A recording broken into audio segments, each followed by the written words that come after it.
Assalamualaikum warahmatullahi wabarakatuh. Perkenalkan, saya Sin Permatasari dengan NIM 2021030167, Prodi Agroteknologi Fakultas Pertanian dari Universitas Kadiri.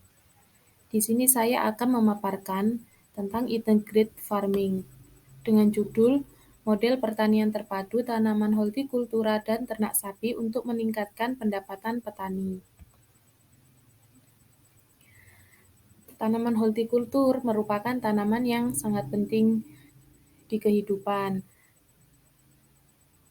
Salah satunya yaitu untuk memenuhi kebutuhan gizi masyarakat. Kesadaran pentingnya gizi dan kesehatan semakin meningkat seiring adanya peningkatan penduduk, pendapatan, dan pendidikan. Namun, produksi sayuran hortikultur masih diusahakan dalam pola usaha tani kecil dan kualitasnya belum cukup baik. Penggunaan pupuk organik di mana kotoran ternak sapi dapat dijadikan pupuk tanaman dan limbah tanaman holti untuk pakan ternak.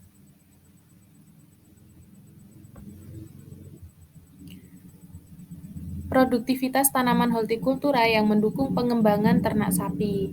Peningkatan produktivitas tanaman hortikultur dapat dilakukan dengan efisiensi dalam memanfaatkan lahan maupun tenaga kerja, serta menekan biaya pemupukan. Jadi, biaya pemupukan akan hemat karena petani tidak perlu membeli pupuk. Karena dari kotoran ternak ini dapat dimanfaatkan untuk memupuk tanaman hortikultura. Hasil dari tanaman hortikultura dapat dijual oleh petani yang kualitasnya bagus, sedangkan yang kualitasnya kurang baik bisa dijadikan untuk pakan ternak, sehingga tidak ada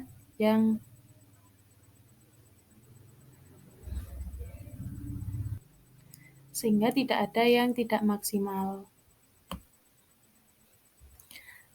Ternak mempunyai posisi strategi dalam sistem pertanian terpadu menurut Hasmudi dan Saleh tahun 2004. Kotoran ternak akan menjadi pupuk padat dan pupuk cair. Pupuk padat dapat berupa kompos dan pupuk cair berupa biogas. Di sini ada siklus nutrisi, yaitu daun atau ranting yang berguguran akan bercampur dengan kotoran dari hewan itu, kemudian akan dikomposisi menjadi bahan organik. Bahan organik yaitu mineral dan bahan pembentuk tanah akan diserap oleh tanaman kembali. Potensi hasil samping dan limbah tanaman hortikultura dalam pemenuhan kebutuhan pakan ternak. Limbah hortikultura yang dapat digunakan sebagai pakan ternak ruminansia yaitu bayam, kangkung, kubis, kembang kol, sawi putih. Untuk kulit jagung dapat digunakan pakan secara langsung. Dalam integrasinya, tanaman ternak menerapkan konsep produksi bersih untuk menghasilkan usaha tani tanpa limbah, sehingga tidak ada yang terbuang secara percuma. Kemudian adanya tingkat pendapatan petani. Jika harga sayur turun, petani masih punya penghasilan lain, yaitu dari ternak sapi. Kemudian pendapatan dan kesejahteraan petani meningkat akibat berkurangnya biaya pembelian pakan dan biaya pembelian pupuk untuk tanaman.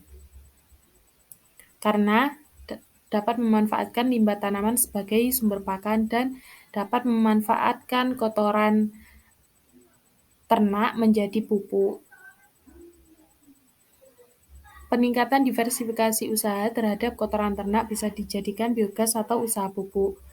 dan meningkatkan produktivitas tanaman dan ternak, serta mengurangi pencemaran lingkungan dan memperbaiki kesuburan lahan secara berkelanjutan.